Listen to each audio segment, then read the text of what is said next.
La conocí una tarde, con su guitarra cantaba boleros. Tenía puesto un jean y una rosita amarilla en el pelo. ¿Qué vas a hacer?, me preguntó sonriendo.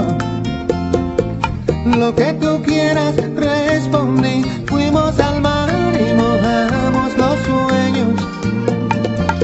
Guiñé mis ojos y un delfín pintó una ola rizada en su pecho. Luego reí y rompimos el hielo. Nos volvimos los dedos, como vi